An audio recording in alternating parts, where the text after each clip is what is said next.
indikasi yang tentu selama ini terjadi rembesan, ketidakefektifan terhadap penerima sasaran dari subsidi Pertalite maupun solar, ini yang harus diefektifkan.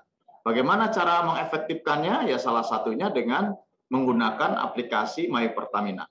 Yang tentu setiap kali pengguna itu harus mendaftarkan diri, apakah masuk dalam kategori itu atau tidak.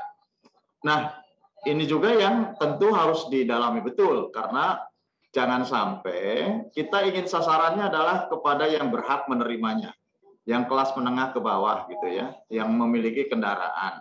Tetapi pada akhirnya tidak efektif sampai kepada yang berhak menerimanya, karena yang menerima tidak bisa menggunakan aplikasi gitu. Nah, kalau kemudian bahwa cara dua adalah bisa mendaftar di website, makin jauh dari tingkat kemampuan masyarakat. Nah, yang ketiga tentu dengan pendaftaran.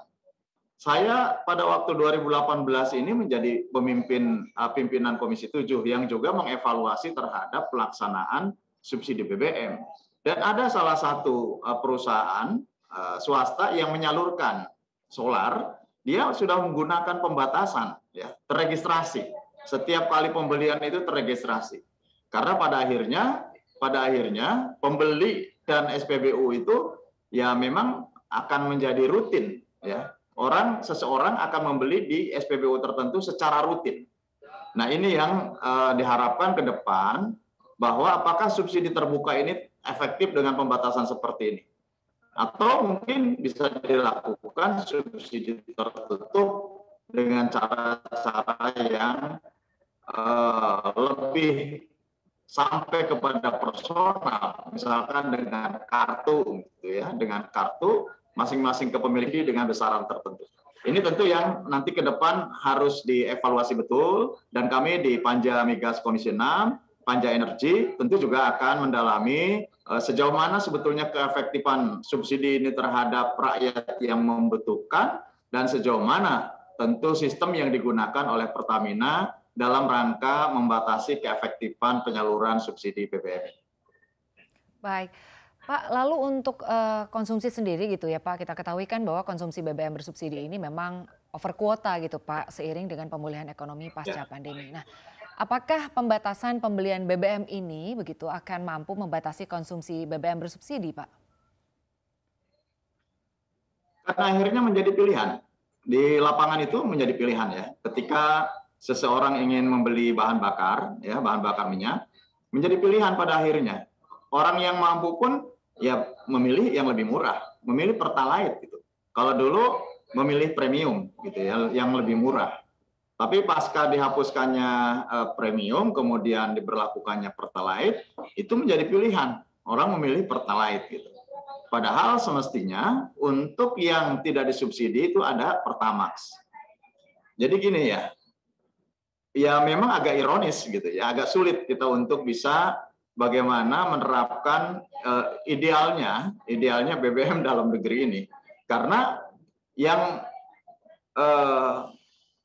tidak subsidi pun sekarang dibatasi oleh pemerintah, seperti Pertamax dan Pertamax Plus, Pertamax Turbo itu juga dibatasi oleh harga pemerintah.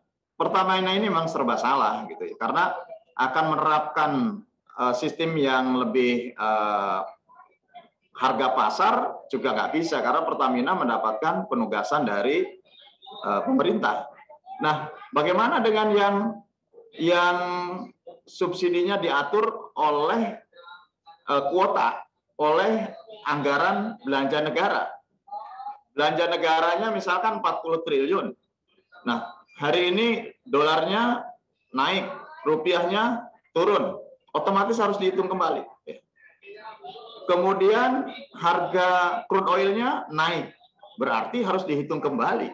Berapa sesungguhnya kemampuan ataupun nilai mata uang ini menjadi kuantum. Ya. Nah, ironisnya bahwa pada waktu terjadi hal yang sama dengan asumsi APBN sama, kuota yang untuk BBM bersubsidi pun ini over kuota gitu. Nah, apalagi sekarang Pertamina harus menghitung ulang dengan kenaikan harga crude oil dan penurunan terhadap nilai rupiah. Bahkan saya kemarin juga mengusulkan dalam rapat dengar pendapat umum, dalam rapat dengar pendapat dengan Pertamina, saya mengusulkan itu bagaimana dengan yang pembatasan harga untuk seluruh jenis BBM. Karena bagaimanapun ini akan memberatkan Pertamina. Ya bagi Pertamina kalau hanya disubsidi bahwa harga crude oil diasumsikan 100 US dollar per barrel, ini tentu akan sangat menyulitkan bagi keuangan Pertamina. Oleh karenanya pemerintah juga harus betul-betul berpikir keras gitu ya. Bagaimana menerapkan sebuah kebijakan yang tentu ini tidak mudah dan seluruh masyarakat yang ingin menggunakannya gitu.